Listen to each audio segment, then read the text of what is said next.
All right, buckle up, everyone, because today we are going deep on Dungeon Keeper, that classic game where you get to be the bad guy. Oh, yeah, one of the best. We've got some really cool excerpts from this article. Hexes, drugs, rock and trolls, the rise and fall of Dungeon Keeper. And let me tell you, it is just packed with crazy behind-the-scenes stories. It really is. I mean, just for starters, this game is almost shipped in like 6 weeks. 6 weeks. Yeah. That's insane. It's crazy. To think that this game, went on to become a classic, and it was almost rushed out the door. Sometimes those tight deadlines really force you to focus. Yeah, well, they definitely did something right. But before we get at all that, let's rewind back to the beginning. What sparked this wicked idea in the first place? Well, believe it or not, Peter Molyneux, the creator, he got the idea while he was stuck in traffic. Wait, road rage sparked Dungeon Keeper? It seems so, yeah. That's amazing. He was thinking about how most games, you're always the hero, you're always saving the princess. But what about the villains? What about the guys who build these elaborate lairs? Right. And then some hero comes in and just destroys everything. Yeah. So he wanted to give players that chance to be the villain, to be the evil overlord, and kind of see what it takes to build a thriving dungeon. I love that. It's like a total flip on the typical hero story, right? Like instead of saving the day, you're setting the traps, you're summoning creatures, you're laughing maniacally as heroes fall into your clutches. Exactly, yeah. It's all about embracing that villainous role and just kind of reveling in those mischievous, sometimes cruel acts. I love that. I love that. One thing I think is really interesting is that the first prototype was actually a first-person game. Yeah. And it was using the tech from another Bullfrog game, Magic Carpet. Yeah, that's right. I mean, it just goes to show how much experimentation went into creating the final game. They were really trying new things, pushing the boundaries, figuring out what worked. For sure. And speaking of pushing boundaries, things took a bit of a turn when EA acquired Bullfrog. And Molyneux was actually pulled off of Dungeon Keeper to work on another project. Yeah, he had to go work on this racing game called High Octane. And he had to deliver it in how long? Like 6 to 8 weeks. Oh my gosh. That's insane. It's crazy. No wonder they didn't want to rush Dungeon Keeper after that. Yeah. I mean, can you imagine? So while Molyneux is busy, putting out fires on this other project, the Dungeon Keeper team, what are they doing? They just keep on rolling, right? Yeah, they're chugging along. They're having fun. There's a story about them juggling, riding unicycles around the office. That's amazing. Oh, okay. I'm picturing this team. They're just like a bunch of creative, chaotic geniuses. But then Molyneux eventually comes back, and he essentially moves the entire team into his house to finish the game. That's right. It seems like EA wasn't too happy with him at that point and had essentially banned him from the office. So now we've got, the team is crammed in this house. EA is breathing down their necks. Yeah. And they're trying to create gaming history. What could possibly go wrong? Well, apart from all the stress and the pressure, there was this bizarre incident with Molyneux's chili recipe. Oh, no. Apparently, it had a special ingredient that wasn't exactly legal. Oh, no. He even served it to some EA executives, and it didn't go over too well. I mean, what were those executives thinking? I bet they were in for a surprise. That chili story, it really speaks to the kind of atmosphere they had at Bullfrog. It wasn't just about making games. It was about creating an experience, pushing boundaries, both in the game and in real life.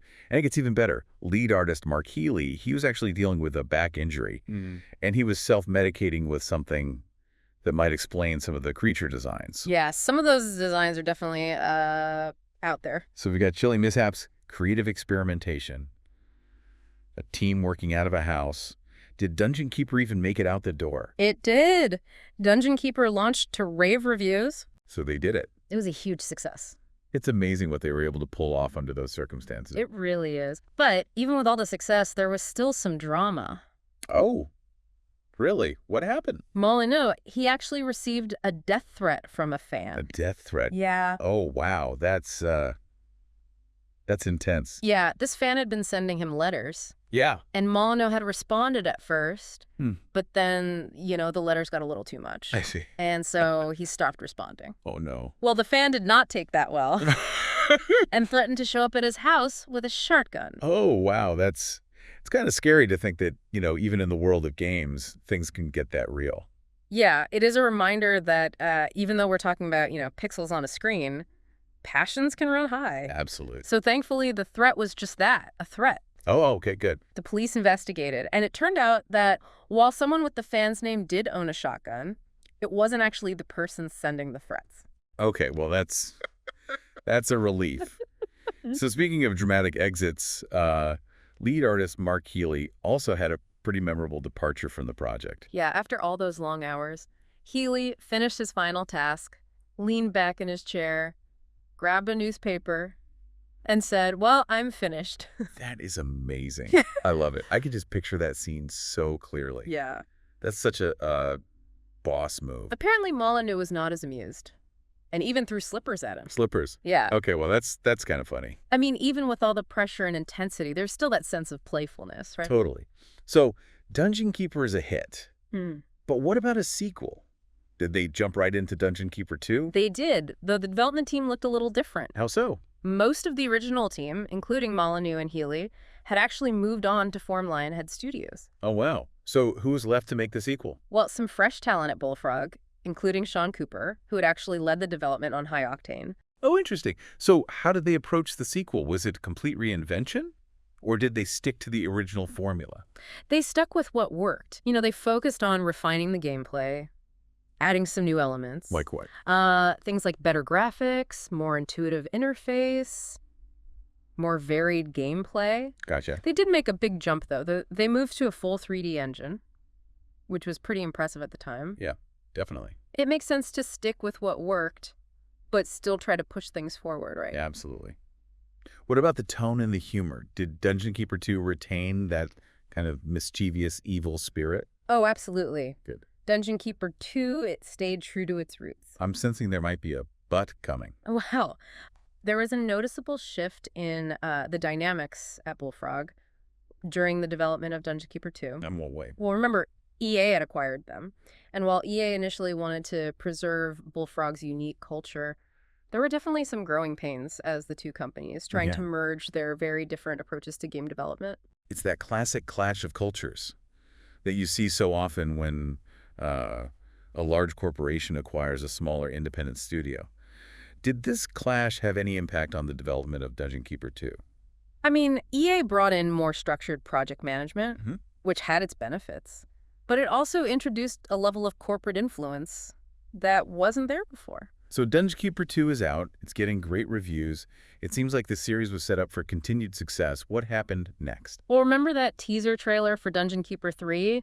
That was included on the Dungeon Keeper 2 disc? Oh, yeah, that got fans really excited. What were they planning? Well, their plans for Dungeon Keeper 3 were pretty ambitious. They weren't just talking about another dungeon. They were thinking about a game where players could build entire castles and actually conquer the overworld. Wow, that's a huge leap. What else do they have in mind? Well, they were experimenting with all sorts of new systems, including a more advanced colony simulation. Okay. And they were even drawing inspiration from the recently released Warcraft 3 trailer. That sounds incredible. It's like they were taking everything that worked and just expanding it to a whole new level. Yeah. But something tells me this dream project didn't quite pan out. You're right. Sadly, Dungeon Keeper 3 was canceled in August of 2000. Oh, that's so disappointing. What happened? Why would they cancel such a promising project? It all came down to money. Figures. EA decided to prioritize bigger franchises, like the Harry Potter games, which they expected to be, huge commercial successes. Right. So they shifted resources away from Dungeon Keeper 3, and the project was shelved. It's always a shame when creative visions get crushed by corporate decisions. What became of Bullfrog after that? They made a couple more games, but by then, Bullfrog was more of a brand name than an independent studio. Right. Eventually, EA just absorbed most of the remaining developers into their UK branch. That's such a familiar story. It's always sad to see a studio with such a unique identity lose its independence. It is, but even though Dungeon Keeper's reign was relatively short, its influence, continued to be felt in gaming.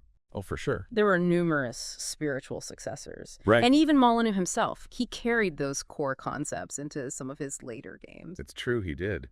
Speaking of Molyneux, what does he think about Dungeon Keeper now? Looking back on all the chaos and the triumphs. You might be surprised to hear this, but he actually ranks Dungeon Keeper as his third favorite game of all time. Wow. Right behind Black and White and Fable. Really? Yeah. That's pretty incredible.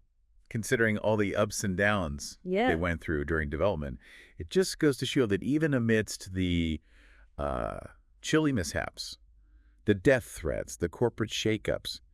They created something truly special, something that, continues to resonate with players today. So we've explored the origins of this wickedly fun idea. Yeah. The bumps along the road, the sequel's evolution, and the heartbreak of a canceled dream. But let's move on to the games that tried to capture that Dungeon Keeper magic. Were there any worthy successors? Oh, yeah. There have been a bunch. Some good, some not so good. Yeah. Well, which ones really stand out? One that comes to mind is the Dungeons series by Calypso Media. Okay, yeah, I've heard of that one. How does it compare to the original Dungeon Keeper? It definitely leans more into the management side of things. Right. But it's got its own unique style. In what way?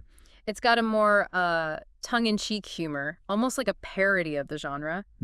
Less about being a truly evil overlord and more about the comedic misadventures of running a dungeon. So it's a little more lighthearted. A little more fun. Yeah. That sounds like an interesting take.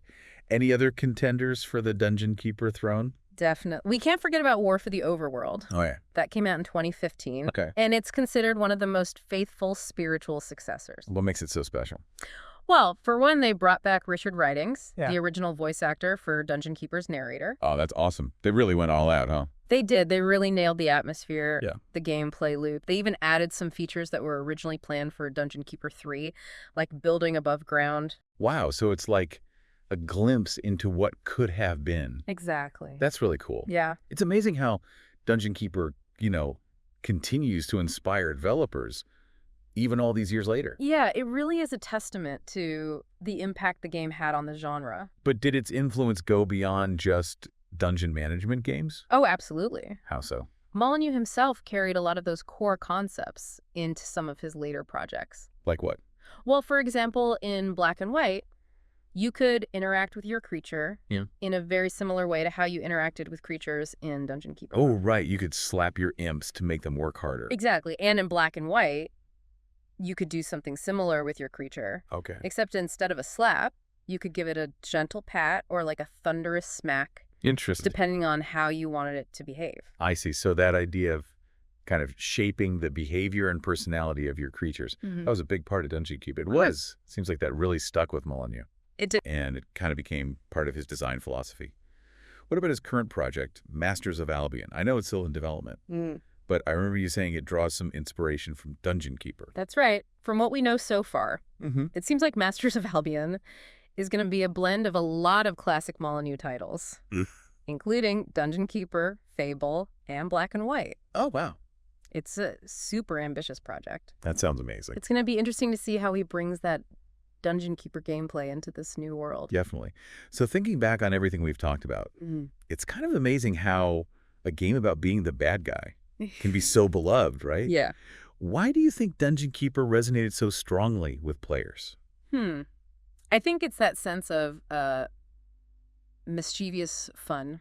Yeah. That freedom to embrace your inner villain and just wreak havoc without any real-world consequences. It's true. I think it's also a testament to the game's design, the innovative mechanics, the twisted sense of humor. Yeah, it all comes together to create something really special. It does. It's really cool how one game can spark so many creative ideas. It is. And shape the direction of an entire genre. Yeah. Dungeon Keeper's influence is still felt today. It continues to inspire both developers and players. Absolutely. Well, it's been a blast taking this deep dive into the world of Dungeon Keepers. Thanks for joining me on this journey of nostalgia, discovery, and a healthy dose of evil laughter. Anytime. Until next time, keep on gaming. And remember, sometimes it's good to be bad.